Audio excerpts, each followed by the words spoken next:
লাশ উদ্ধার করি। লাশ উদ্ধার করার পরে লাশের পকেটে একটি মোবাইল ফোন পাওয়া যায়। কাছে এসে দেখে যে ঝুলে আছে, তখনই ও নাকি চিৎকার করেছে, যার আশেপাশের লোকজন আসছে। কালীগঞ্জের লিচু বাগান থেকে এক যুবকের ঝুলন্ত লাশ উদ্ধার করেছে পুলিশ। আবু বকর সিদ্দিক স্বপনের তথ্যচিত্রে দেখুন বিস্তারিত। ঝিনাইদহের কালীগঞ্জ উপজেলার সুন্দরপুর ইউনিয়নের রাজবাড়ী গুঞ্জনগর মাঠে একটি ঝুলন্ত লাশ উদ্ধার করেছে পুলিশ। শনিবার 10ই জানুয়ারি বেলা 11টার দিকে মোস্তফা মোর্শেদের লিচু বাগানে ফল গাছে ওষুধ দিতে গিয়ে কোলাবাজার এলাকার বাসিন্দা কিনু দাস প্রথম ঝুলন্ত লাশটি দেখতে পান। এ সময় তিনি চিৎকার করলে আশেপাশের লোকজন ঘটনাস্থলে ছুটে আসে এবং বিষয়টি কালীগঞ্জ থানা পুলিশকে জানানো হয়। প্রথমে কেউ মৃত ব্যক্তির পরিচয় শনাক্ত করতে না পারলেও পরে জানা যায় মৃত ব্যক্তি শৈলকুপা উপজেলার খন্দকবাড়িয়া গ্রামের শহীদুল ইসলামের ছেলে জসিমউদ্দিন। তিনি কালীগঞ্জ ভূষণ স্কুলের পাশে ঝন্টুর বাড়িতে ভাড়া থাকতেন এবং পেশায় দিনমজুর ছিলেন। জসিমউদ্দিনের 8 বছর বয়সী একটি সন্তান রয়েছে।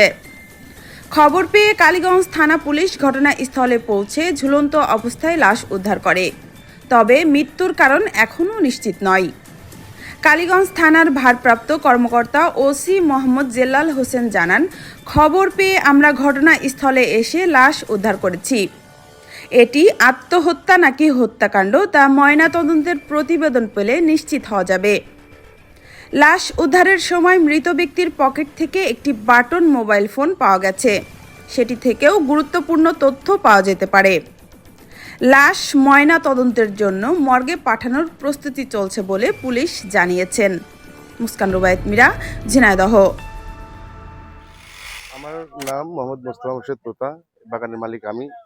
আমি কালীগঞ্জ শহরে ছিলাম। মাঝখানে আমার পাশের এক বাগানে লিচু গাছে ওষুধ দেওয়ার জন্য একটা জোন এবং আমার চাচা হয়, চাচার বাগানে ওষুধ দিতে আসছিল, পাশের বাগানে। ওনার নাম কিনু, জোনটার নাম। ও আবার একটু পানি দূরে খালের থেকে পানি নিয়ে টেনে নিয়ে, মানে ওষুধ দিতে পানি লাগে, পানি নিয়ে আসছিল আর কি। আসতে আসতে 2বার দেওয়া হয়ে গেছে ওর ভাষ্য আর কি। দেওয়ার পরে ও দেখছে যে একটা প্যান্ট ট্যান্ট দেখা যাচ্ছে গাছের ভিতরে, একটু ভিতরে তো। ও নাকি মনে করছে, ওর ভাষ্য বলছি আমি আমি তো জানি না। ও বলছে যে মনে হলো যে কেউ গাছে পাতা ভাঙছে কি। ও কাছে এসে দেখে যে ঝুলে আছে, তখনই ও নাকি চিৎকার করেছে, যাই হোক আশেপাশের লোকজন আসছে।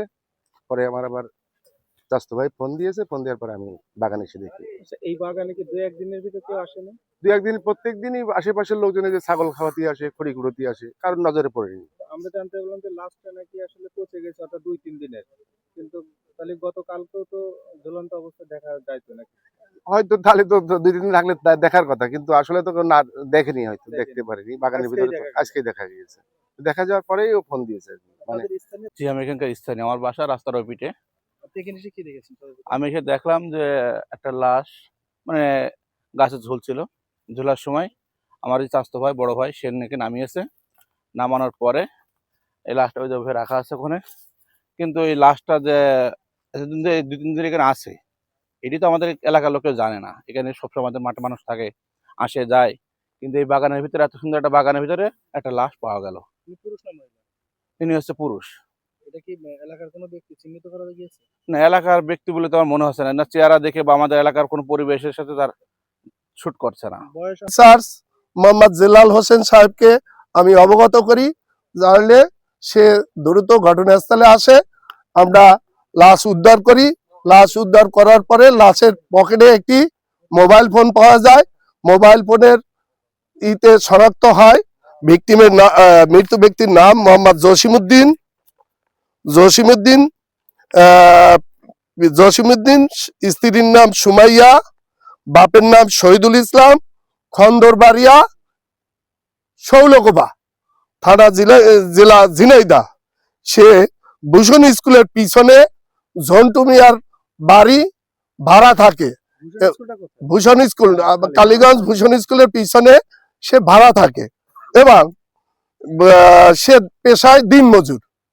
কালীগঞ্জ থানাধীন নলডাঙ্গা গ্রামে তুতা মিয়ার লিচু বাগান।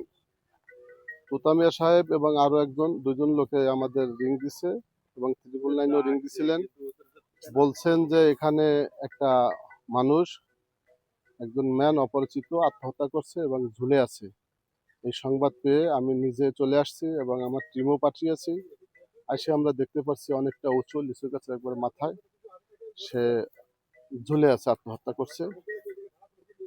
এখন আমরা 2-3 দিন আগে মারা গেছে হয়তো, যেহেতু সারা বডি কালো হয়ে গেছে, গন্ধ বেরোচ্ছে, দুর্গন্ধ বেরোচ্ছে। আমরা অনেক কষ্ট করে এলাকার লোকজনের সহযোগিতা আমরা গাছের মাথা দিয়ে তাকে নামিয়েছি এবং আত্মহত্যার যে সিমটম গুলো, গলার ইটে ভেঙে গেছে,